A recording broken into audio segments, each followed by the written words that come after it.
جناب زہرا دروازے کے نیچے تھیں. ایک ظالم کہتا ہے ہم گھر میں گھس رہے تھے, میں نے دروازے پر پیر رکھنا چاہا, مجھے اندازہ ہوا زہرا دروازے کے نیچے ہیں.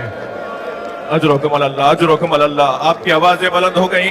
مجھے اندازہ ہوا زہرا دروازے کے نیچے ہیں, تو میں نے سوچا کہ اس بی بی کا مقام بہت بلند ہے, مگر فوراً بغض علی مجھ پہ غالب آ گیا اور میں نے دروازے پر پیر رکھ دیا. آیت اللہ فضل اللہ کمپانی کہتے ہیں اس دروازے میں لوہے کی کیل تھی.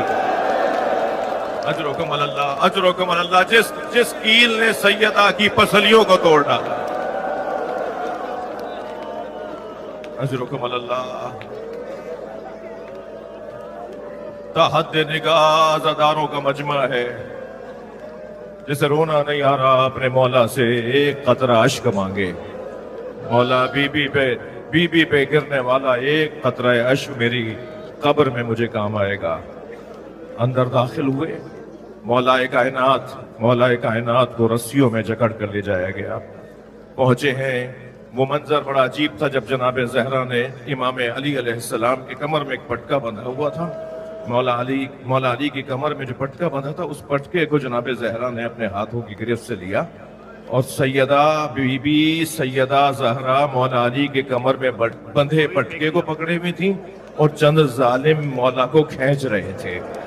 میں نے ایک بزرگ عالم دین سے سنا کہ بی بی کے پیر زمین پہ خط بنا رہے تھے. ایک شخص نے جناب زہرا کے بازو پہ تازیانہ مارا. سیدہ کا ہاتھ چھوٹ گیا, آواز دی علی میں نے تمہیں اللہ کے حوالے کیا. اجرکم اللہ, اجرکم اللہ. مولا کائنات کو دربار میں لے جایا گیا. وہاں پہنچنے کے بعد جب سیدہ پہنچی ہیں, سیدہ نے بھلا دیا کہ میرا محسن شہید ہو گیا. سیدہ نے اس بات کو نظر انداز کر دیا کہ میرا بازو زخمی ہے. مگر جب وہاں پہنچی تو کیا دیکھا, مولا کائنات کو لیے بیٹھے ہیں. میری بی بی نے اپنی چادر پہ ہاتھ رکھ کے فرمایا خلو ابو الحسن کو چھوڑ دو ورنہ میں اپنے بال پریشان کر دوں گی.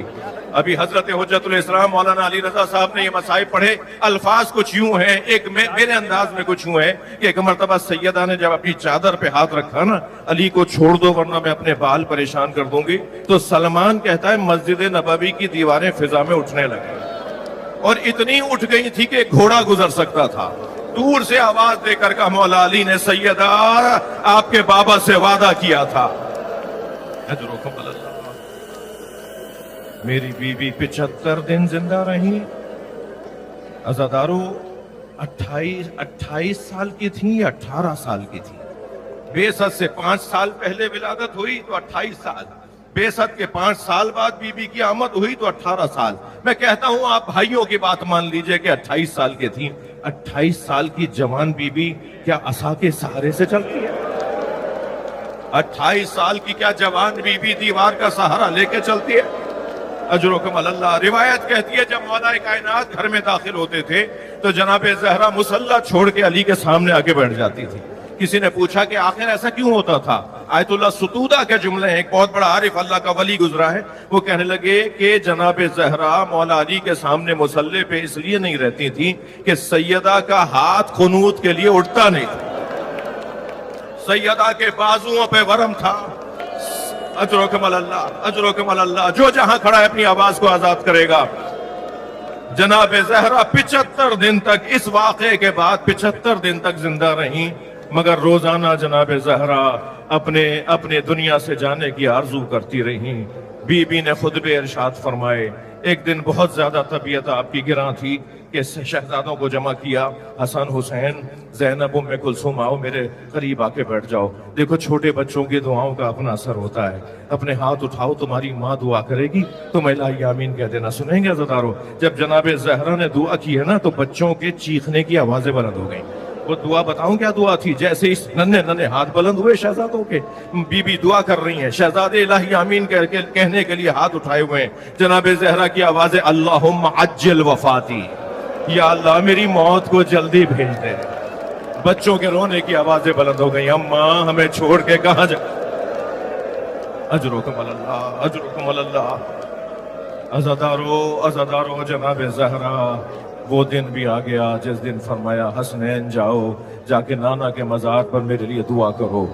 شہزادے گئے ہیں نانا کے مزار پر, تو جیسے ہی شہزادے پہنچے نا تو جناب رسالت مآب کی قبر سے آواز آ رہی تھی زہرا کے یتیم آ گئے. فوراً دوڑے گھر کی جانب.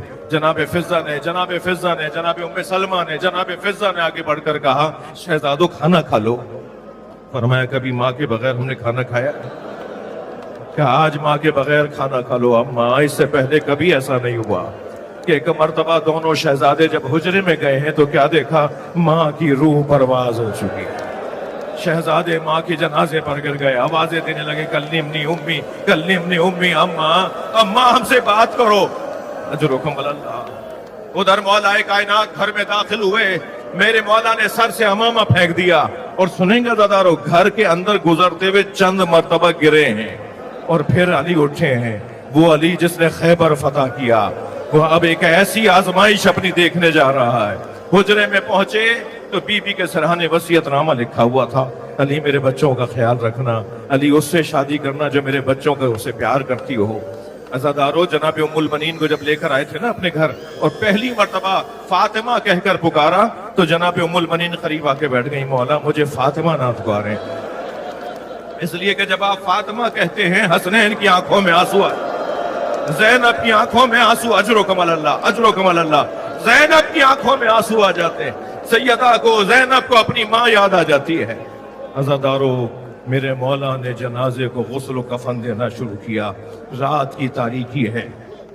جناب ام سلمہ جناب اسما پانی ڈال رہی ہیں, جناب فضہ مدد کر رہی ہیں. مولا کائنات غسل دینے, سلمان تم کوچے میں کھڑے ہو جاؤ, جو بھی کوئی پوچھنے آئے کہ سیدہ کا جنازہ کب اٹھے گا ان سے کہہ دینا کہ جنازے کا اعلان کیا جائے گا مگر سیدہ کی وصیت کے مطابق کیا جائے گا. وصیت یہ فرمائی یا علی میرے جنازے میں وہ نہ آئیں جنہوں نے میرے محسن کو مار ڈالا. علی میرے جنازے میں وہ نہ آئیں جنہوں نے دروازہ جلا ڈالا. اجرکم اللہ. مجھے اندازہ ہے عزادارو کہ یہ کیا کیفیت ہے. ایک مرتبہ عجیب منظر بنا. مولا نے فرمایا سلمان کوچے میں کھڑے ہو جائیے اور آنے والوں کو روک دیجئے. سلمان کہتے ہیں میں کوچے میں کھڑا تھا کہ سیدہ کے جنازے کو غسل دیتے ہوئے علی کے چیخ مار کے رونے کی آواز آئی. میں نے سیدہ کی تدفین کے بعد پوچھا مولا آپ جیسا صابر امام ایسے کیسے رو سکتا ہے؟ فرمایا سلمان جب سیدہ کو غسل دے رہا تھا 2 پسلیاں ٹوٹی ہوئی تھی, سیدہ کے بازوؤں پہ ورم تھا, سیدہ نے مجھے نہیں بتایا کہ میری پسلیاں ٹوٹی ہوئی ہیں. جنازہ آمادہ ہوا. حسنین دیکھو تمہاری ماں کی وصیت ہے کہ کوئی جنازے میں شریک نہ ہو. میرے بچوں دیکھو رونے کی آوازیں بلند ہوں گی تو محلے والے جنازے میں آ جائیں گے. سنیں گے عزادارو, حسنین آستینوں کو دانتوں میں دبا کے رو رہے تھے. جنازہ آمادہ ہوا. زینب آؤ اپنی ماں کا آخری دیدار کرو, حسن حسین آؤ اپنی ماں کا آخری دیدار کرو. عزادارو بچے آگے بڑھ کر ماں سے لپٹ گئے مگر دور کھڑے حسین نے آواز دی بابا جب کبھی ماں کے قریب جاتا تھا میری ماں دونوں ہاتھوں کو پھیلا کے بڑے سینے لگاتی تھی. بابا آج حسین یتیم ہو گیا. ایک مرتبہ یہ جملہ سننا تھا کہ دونوں ہاتھ کفن سے برآمد ہوئے. سیدہ نے دونوں ہاتھ پھیلا دیے, امام حسین ماں کی سینے سے جا کے لگے. سیدہ نے دونوں ہاتھ امام حسین کے پشت پہ رکھ لیے جیسے کوئی گلے مل کے رو رہا ہو. روایت کہتی ہے 2 رونے کی آوازیں آ رہی تھی, ایک حسین کے رونے کی آواز, ایک زہرا کے رونے کی آواز.